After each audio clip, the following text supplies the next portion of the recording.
है गाइज, इससे पहले हम लोग जो है टेम्परेट जोन, टॉरिड जोन और फ्रिज जोन के बारे में पढ़ा था, यानी कि जो डिफरेंट हीट जोन्स है पृथ्वी के, उसके बारे में जाना था। टॉरिड जोन जो होता है, इस एरिया में सबसे ज़्यादा मैक्सिमम हीट पड़ती है, क्योंकि यहाँ पर जो है साल में कोई ना कोई एक बार जो है हर लैटिट्यूड पर जो है जो मिड डे सन होता है, यानी कि सूर्य की जो डायरेक्ट किरणें हैं वो डायरेक्ट ट्रॉपिक ऑफ कैंसर और ट्रॉपिक ऑफ कैप्रिकॉर्न के बीच का जो एरिया होता है इसमें पड़ती है। इसलिए जो है यहाँ पर मैक्सिमम हीट जनरेट होता है, इसलिए इसे टॉरिड जोन कहा जाता है।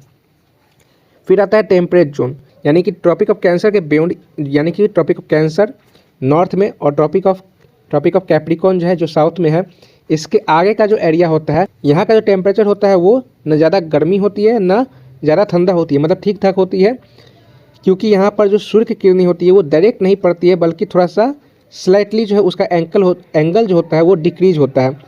तो इस वजह से जो है इस एरिया को जो है टेम्परेट जोन कहा जाता है, क्योंकि यहाँ पर जो है मॉडरेट टेम्परेचर होता है, न ज़्यादा गर्म होता है न ज़्यादा ठंडा होता है।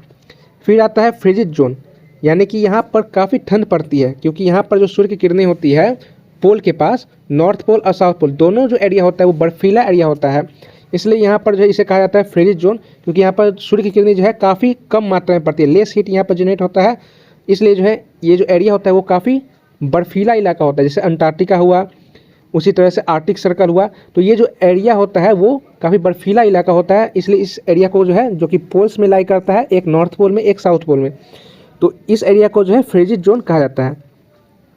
यहाँ पर इस वीडियो में हम लोग जानेंगे कि लॉन्गिट्यूड क्या होता है और इसकी ज़रूरत हमें क्यों पड़ती है।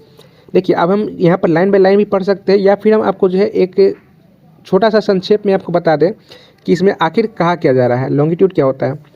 तो देखिए, जो लैटिट्यूड आपने पढ़ा था वो क्या था, एक हॉरिजॉन्टल लाइन था, लेकिन जो लॉन्गिट्यूड होता है वो एक वर्टिकल लाइन होता है, एक तरह से आप देखिए था। और जो लैटिट्यूड था उसको क्या हुआ, दो हेमिस्फेयर में बांटा गया था, अर्थ को, एक है नदर्न हेमिस्फेयर, एक सदर्न हेमिस्फेयर। तो जो हमारा जो लैटिट्यूड था, इक्वेटर के ऊपर वाला भाग जो था उसे नदर्न हेमिस्फेयर में बांटा गया था, और जो इक्वेटर के नीचे वाला था उसे सदर्न हेमिस्फेयर में बांटा गया था। तो जो हमारा लैटिट्यूड था वो नॉर्थ और साउथ में मेजर किया जाता था, डिग्री में मेजर किया जाता था, लेकिन उसके आगे जो है नॉर्थ या फिर साउथ लगता था। अब हमें लॉन्गिट्यूड की क्यों ज़रूरत पड़ा, क्योंकि किसी भी पर्सन का, किसी भी स्टेट का, किसी भी कंट्री का जो एग्जैक्ट लोकेशन हमें अगर पता करना है तो हमें जो है लैटिट्यूड और लॉन्गिट्यूड दोनों की ज़रूरत पड़ती है। ऐसा क्यों, आप यहाँ पर इस ग्राफ से समझ सकते हैं। यहाँ पर देखिए, हम आपको नीचे ग्राफ में ले जाते हैं। देखिए, ये जो ग्राफ है, मान के चलिए ए से जो है किसी पर्सन का नाम है और ई से किसी पर्सन का नाम है। एक पर्सन जो है यहाँ पर खड़ा है और एक पर्सन जो है यहाँ पर खड़ा है। अगर हम ये जो लाइन है हॉरिजॉन्टल, इसे क्या कहता है, लैटिट्यूड कहा जाता है, और जो वर्टिकल लाइन है उसे लॉन्गिट्यूड कहा जाता है। तो अगर हमें बात करना है कि जो स्मॉल ए है और एक स्मॉल ई है, इन दोनों का अगर हमें लोकेशन पता करना है, अगर सिर्फ हमें लैटिट्यूड से लोकेशन पता करना होता है तो क्या होता, ये लैटिट्यूड इसका क्या है, बी है, ठीक है। लेट्स सपोज कि ये एंगल जो है ये 20 डिग्री है, ये 40 डिग्री है, तो दोनों जो है ए और ई जो है 40 डिग्री लैटिट्यूड पे लाई कर रहा है। तो इससे क्या मतलब हो गया कि दोनों एक ही जगह पर लाई कर रहा है, लेकिन क्या है, एक तो है यहाँ पर खड़ा और एक है यहाँ पर खड़ा, तो दोनों का एग्जैक्ट लोकेशन तो हमें नहीं पता चला। अब हमें क्या चाहिए, लॉन्गिट्यूड चाहिए।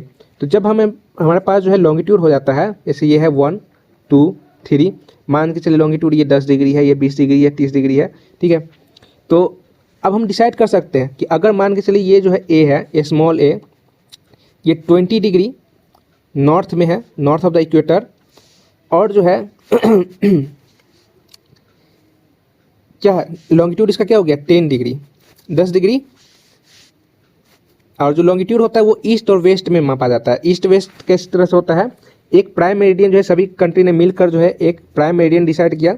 ये है, आप देखिए प्राइम मेरिडियन, ये जो है ये लाइन जो गया है ये हमारा प्राइम मेरिडियन हो गया। इसे 0 डिग्री कहा जाता है, इसे इक्वेटर को 0 डिग्री कहा गया था ना, उसी तरह से लॉन्गिट्यूड में ये 0 डिग्री होता है। और इसके ईस्ट जो हो गया, जो है ईस्ट में लॉन्गिट्यूड मापा जाता है, और इसके वेस्ट में जो है वेस्ट में लॉन्गिट्यूड मापा जाता है। तो इसी तरह से अगर हमारा जो है स्मॉल ए का अगर लोकेशन डिसाइड करें तो ये हमारा क्या हो गया, हम स्केच पेन ले लेते हैं। ए जो है हमारा कहाँ पर लाइन कर रहा है, वो बी लैटिट्यूड पे लाई कर रहा है और 1 लॉन्गिट्यूड पे लाई कर रहा है। उसी तरह से हमारा जो ई है वो कहाँ पर लाई कर रहा है, ई जो है वो कहाँ पे लाई कर रहा है, ये भी बी लैटिट्यूड पे लाई कर रहा है, लेकिन इसका जो लॉन्गिट्यूड है वो क्या है, 4 है, B4।